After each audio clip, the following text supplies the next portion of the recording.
ओम नमः शिवाय। दोस्तों, आपका हमारे चैनल पर स्वागत है। आज के इस वीडियो में हम आपको जानकारी देने वाले हैं धनु राशि वालों के लिए नवंबर और दिसंबर का महीना कैसा रहेगा। धनु राशि का संपूर्ण राशिफल बताएंगे।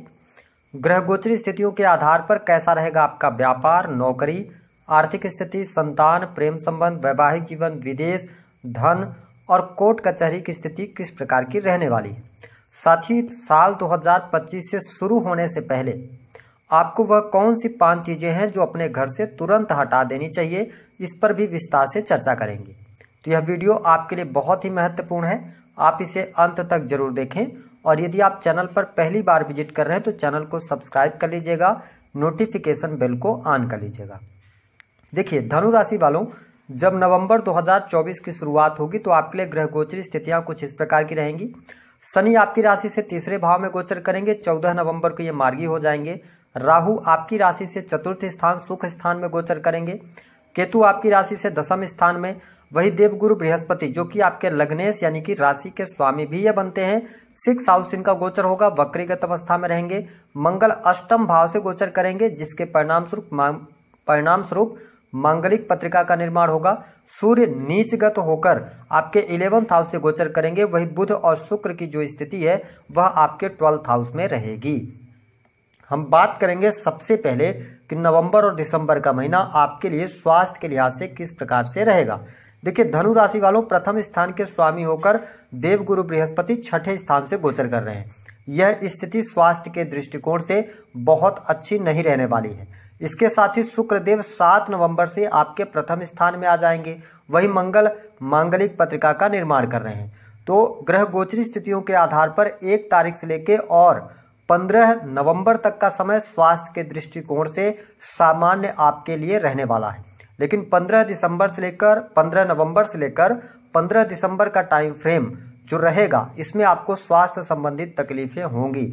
विशेष तौर पर आपको मानसिक तनाव, टेंशन, इसके साथ ही अनिद्रा की समस्या परेशान करेगी। जो लोग शनि की दशा में हैं या आपकी राहु की दशा चल रही है या इसके अतिरिक्त बुध की दशा चल रही है, उनको लेकर थोड़ा सा सतर्कता ज़्यादा बरतनी है, क्योंकि यहाँ पर मंगल इन 2 महीनों में नीच के होकर गोचर करेंगे अष्टम भाव से, तो चोट चपेट दुर्घटना होने के योग बनते हैं। तो आने वाला यह जो 2 महीना है यह स्वास्थ्य के दृष्टिकोण से उतार चढ़ाव वाला रहेगा। आपको सचेत होकर अपने खान पान को नियंत्रित करके आगे बढ़ने की आवश्यकता रहेगी। धनु राशि वालों, आपके लिए जब हम दाम्पत्य जीवन की बात करते हैं तो आपके सप्तम स्थान के जो मालिक बनते हैं वो बनते हैं बुध देव, और बुध 26 नवंबर तक आपके 12th हाउस से गोचर करेंगे। 12th हाउस जो होता है यह व्यय, हानि, खर्चे का होता है, साथ ही सेपरेशन का भी भाव होता है। सप्तमेश होकर 12th हाउस के अंदर गोचर कर रहे हैं। वही मंगल अष्टम भाव से गोचर कर रहे हैं। तो आप देखेंगे कि इस टाइम फ्रेम के दौरान पति पत्नी के बीच में अनबन होना या वाणी की वजह से कोई न कोई दिक्कत होना, लड़ाई झगड़े की स्थिति निर्मित हो जाना, इन तमाम प्रकार की चीज़ों से भी आपका सामना होगा। 1 तारीख से लेके और 26 नवंबर 2024 तक दाम्पत्य जीवन में उठापटक की स्थिति रहने वाली है। हालांकि 26 नवंबर के बाद की स्थिति आपके लिए बेहतर होगी। दिसंबर का महीना आपके दाम्पत्य जीवन के लिए अच्छा रहेगा। लेकिन मैं इसलिए कह रहा हूं कि बुध का भी गोचर होगा, बुध धनु राशि की तरफ जाएंगे, लेकिन यहाँ पर मंगल अष्टम में है। ठीक है, तो ससुराल पक्ष के साथ में इन 2 महीनों में ट्यूनिंग अच्छी कीजिएगा तो आपके लिए सब कुछ अच्छा होगा। अन्यथा नवंबर का महीना कहीं ना कहीं से दाम्पत्य जीवन में ज़्यादा दिक्कतें दे सकता है। दिसंबर का महीना आपके लिए अच्छा रहेगा। बात करते हैं कि धनु लग्न और धनु राशि आपकी, तो नौकरी के लिहाज से समय कैसा रहेगा। देखिए, आपके लिए नौकरी के लिहाज से समय हम अच्छा कह सकते हैं। यह समय आपके लिए बढ़िया रहने वाला है। साथ ही नौकरी में यदि कोई परेशानी थी तो वह परेशानी दूर होगी। जिन लोगों के पास में प्राइवेट सेक्टर के अंदर जॉब वगैरह नहीं है तो आपको जॉब के लिए प्रयास करना चाहिए। आपको 7 नवंबर के बाद जॉब मिलने के योग बनते हैं। यहाँ पर परिस्थिति आपके लिए बढ़िया रहने वाली है। हालांकि नवंबर का महीना जो लोग ऑलरेडी जॉब में हैं, अगर आप प्रमोशन वगैरह चाहते हैं तो यह समय आपके लिए सामान्य रहेगा। लेकिन 15 दिसंबर से लेकर लास्ट दिसंबर में आपके लिए प्रमोशन के भी योग बनेंगे, नई नौकरी की भी संभावनाएं बनेंगी। ठीक है, प्राइवेट सेक्टर के अंदर बॉस का सहयोग भी आपको मिलेगा। तो इस प्रकार से आपके लिए आने वाले ये 2 महीने जाने वाले हैं। साथ ही जो लोग गवर्नमेंट सेक्टर से जुड़े हैं, सरकारी क्षेत्र से जुड़े जातकों के लिए अच्छा समय रहेगा। सरकारी क्षेत्र से लाभ मिलेगा। मान सम्मान की प्राप्ति के लिए बहुत अच्छा समय रहेगा। इस समय अवधि के दौरान आपके द्वारा किए गए कार्यों की प्रशंसा भी होगी। लेकिन देखिए, जब सूर्य नीचगत राशि में गोचर करते हैं, विशेष तौर पर ये 15 नवंबर तक आपके 11th हाउस से गोचर करेंगे, उसके बाद 12th हाउस से गोचर करेंगे। तो मैं आपके लिए यही ग्रह गोचर स्थितियों के आधार पर सलाह दूंगा कि यदि आप सरकारी क्षेत्र के अंदर हैं, गवर्नमेंट सेक्टर के अंदर हैं, तो आप अपने आप को सतर्क करके चलिएगा, किसी भी प्रकार के इलीगल चीजों में इन्वॉल्व होने से बचना है। दूसरी बात यह है कि यदि आप कोई टैक्स वगैरह का काम करते हैं, चाहे आप बिजनेसमैन हो या आप नौकरी वगैरह कर रहे हैं, तो टैक्स वगैरह प्रॉपर ढंग से आप पे कीजिएगा, अन्यथा यहां पर कोई न कोई एलिगेशंस आपके ऊपर लगेंगे, कोर्ट कचहरी का भी सामना होगा। तो इसको आप ध्यान में रखकर और आगे बढ़िएगा तो आपके लिए अच्छा रहेगा। इसके अतिरिक्त जो लोग कॉम्पिटिटिव एग्जाम देना चाहते हैं, ठीक है, उनके लिए नवंबर का महीना अच्छा रहेगा। कॉम्पिटिटिव एग्जाम में आपको सफलता प्राप्त हो सकती है। विशेष तौर पर अगर आप शिक्षा के फील्ड के अंदर, लॉ के फील्ड की, जुडिशरी, इसके अतिरिक्त बैंकिंग सेक्टर हो गया, तो यहाँ पे आपके लिए अच्छा समय है। कॉम्पिटिटिव एग्जाम में सफलता मिलने के योग बनते हैं। साथ ही दिसंबर का भी महीना पढ़ाई लिखाई के लिहाज से अच्छा रहेगा, लेकिन जो स्टूडेंट हैं, विद्यार्थी हैं, उनको पढ़ाई लिखाई में भाग्य का सहयोग नहीं मिलेगा। इसलिए आपको इन दोनों महीनों में कड़ी मेहनत करनी पड़ेगी। कड़ी मेहनत करने के बाद ही आप अच्छे रिजल्ट्स, अच्छा अंक प्राप्त करने में सफल हो पाएंगे। तो पढ़ाई में आप कंसंट्रेट करके आगे बढ़िएगा तो आपके लिए ज़्यादा बेटर रहेगा। वही यदि हम बात करते हैं तो यह समय आपके लिए सबसे अच्छी बात यह रहेगी कि जो लोग विदेश जाना चाह रहे हैं, ये दोनों महीने आपके लिए बहुत ही शानदार रहेंगे। विदेशी भूमि से आपको लाभ होगा। काफ़ी लंबे समय से अगर आप ट्राई कर रहे थे तो विदेश जा सकते हैं। विदेश में अगर आपके पास जॉब वगैरह नहीं है, किसी कार्य की तलाश में है, तो यह समय अच्छा रहेगा। जो लोग इंपोर्ट एक्सपोर्ट का कार्य करते हैं, उनके लिए भी अच्छा समय कहा जा सकता है। विदेशी भूमि से लाभ होगा। इसके साथ ही जो लोग कार्य व्यवसाय से जुड़े हुए हैं, तो देखिए, धनु लग्न या धनु राशि वाले आप जातक या जातिका हैं, तो नवंबर का महीना कार्य व्यवसाय के लिहाज से सामान्य रहेगा। कोई बहुत बड़े चेंजेस आपको देखने को नहीं मिलेंगे। हालांकि दिसंबर का महीना कार्य क्षेत्र के लिहाज से, विशेष तौर पर व्यवसाय के लिहाज से अच्छा रहेगा।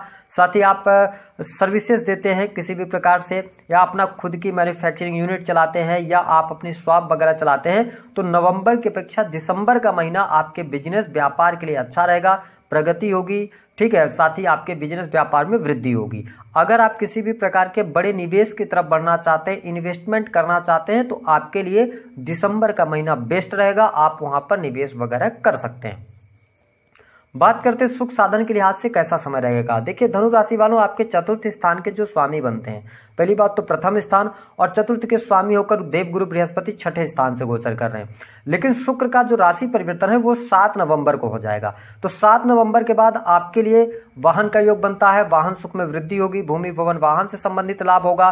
कोई लग्जरियस आप फ्लैट परचेज कर सकते हैं। देखिए, मकान निर्माण की जब बात आती है तो वहां पर शनि का प्रभाव होता है। जब जमीन की बात आती है तो वहां पर मंगल का प्रभाव होता है। लेकिन जब बना बनाया हुआ फ्लैट आप परचेज करते हैं तो वहां पर शुक्र का प्रभाव होता है। तो हम ये कह सकते हैं कि नवंबर का महीना आपके सुख साधनों के लिहाज से अच्छा है, ठीक है। आपके सुख साधनों में वृद्धि होगी। अगर आप लग्जरी आइटम्स का कोई कार्य करते हैं, ठीक है, तो भी परिस्थिति आपके लिए बढ़िया रहेगी। जो लोग कपड़े, फूलों का व्यापार करते हैं, है ना, इसके अतिरिक्त कॉस्मेटिक से जुड़ी चीजों से में इन्वॉल्व हैं, तो उनके लिए अच्छा रहेगा नवंबर का महीना, ये स्पेसिफिक कुछ क्षेत्रों में। बाकी इसके अतिरिक्त अगर आप बिजनेस व्यापार करें, चीजें बेहतर हैं। बड़े निवेश, बड़े परिवर्तन से थोड़ा सा बहुत सोच समझकर आगे बढ़ने की सलाह ग्रह सितारे दे रहे हैं। हालांकि जो लोग वाणी कंसल्टेंसी का काम करते हैं, सेल्स, मीडिया, क्रिएटिव फील्ड, है ना, ऑनलाइन का कोई काम करते हैं, तो यह समय आपके लिए अच्छा रहेगा। इसके साथ में संतान संबंधी समस्याएं छोटी मोटी आपको परेशान करेंगी।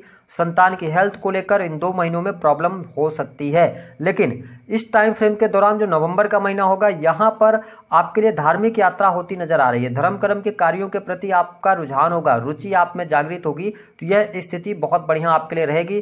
साथ ही अगर शत्रु संबंधित समस्याएं आपके जीवन में परेशान कर रही हैं, तो ये 2 महीने, विशेष तौर पर 15 दिसंबर तक का टाइम फ्रेम, शत्रुओं से सावधान रहने की आवश्यकता है। साथ ही बहुत बड़ा लोन वगैरह आपको नहीं लेना है ना। लोन वगैरह अगर आप लेते हैं तो आपको परेशानी हो सकती है। वही प्रेम संबंध के मामलों की बात करें तो यहाँ पर एक से अधिक प्रेम संबंध बन सकते हैं। गुप्त संबंध भी बनने के योग बनते हैं, क्योंकि पंचमेश होकर मंगलदेव अष्टम भाव से गोचर कर रहे हैं, नीच के होकर। तो जो लोग लव एंड रिलेशनशिप में हैं, उनको अपने रिलेशनशिप को मेंटेन करने के लिए ज्यादा प्रयास करना पड़ेगा। कहा सुनी होती रहेगी, उतार चढ़ाव की स्थिति रहेगी, ठीक है। और थर्ड पर्सन के इन्वॉल्वमेंट के कारण कहीं ना कहीं से प्रेम संबंधों में प्रॉब्लम्स आ सकती हैं। जो लोग प्रेम विवाह करना चाहते हैं, उनके लिए समय अभी अच्छा नहीं है। प्रेम विवाह से जुड़े निर्णय अभी आप अगर टालते हैं तो आपके लिए ज्यादा बेटर रहेगा। छोटे भाई बहनों से संबंधों में दिक्कत आ सकती है, संबंध खराब हो सकते हैं, है ना। लेकिन इस समय अवधि के दौरान आप कार्य क्षेत्र में अच्छा कर रहे हैं, धन का लाभ आपके लिए अच्छा हो रहा है, धन की स्थिति में सुधार होगा, साथ ही आपका बैंक बैलेंस बढ़ेगा। ये स्थिति आपके लिए बढ़िया है। रुका हुआ फंसा हुआ पैसा आपको प्राप्त होगा। इसके साथ आप देख पाएंगे धनु राशि वालों, आपके लिए एक चीज बहुत अच्छी होती नजर आ रही है। जो लोग लोहे से जुड़ा हुआ कार्य व्यवसाय कर रहे हैं, ट्रांसपोर्टिंग के कार्य क्षेत्र से जुड़े हैं, अथवा ट्रेवलिंग का कोई भी कार्य क्षेत्र है, उसमें आपको सफलता अवश्य प्राप्त होगी। ठीक है, अब हम बात कर लेते हैं कि वह कौन सी 5 वस्तुएं हैं जो कि 2025 में आपको अपने घर से तुरंत हटा देना चाहिए। देखिए धनु राशि वालों, हम सब के जीवन में हम सब मेहनत भी करते हैं और जीवन में तरक्की करना चाहते हैं, लेकिन कई बार परिस्थितियां ऐसी बन जाती हैं कि हमारे द्वारा सब कुछ करने के बावजूद भी हम जीवन में अपने आप को स्टक पाते हैं, फंसा हुआ महसूस करते हैं। तो कई बार हमारे घर में ऐसी निगेटिव एनर्जी स्थित होती है जिसकी वजह से हम कुछ करना भी चाहें तो नहीं कर पाते, या वास्तु दोष के कारण भी दिक्कतें परेशानियां व्यक्ति की बढ़ती हैं। तो ऐसी स्थिति में 2025 के पहले सबसे पहले आपको करना यह है कि अपने घर में जितने भी, अगर आपके घर में मकड़ी के जाले वगैरह हैं, उनको हटाने का प्रयास करें।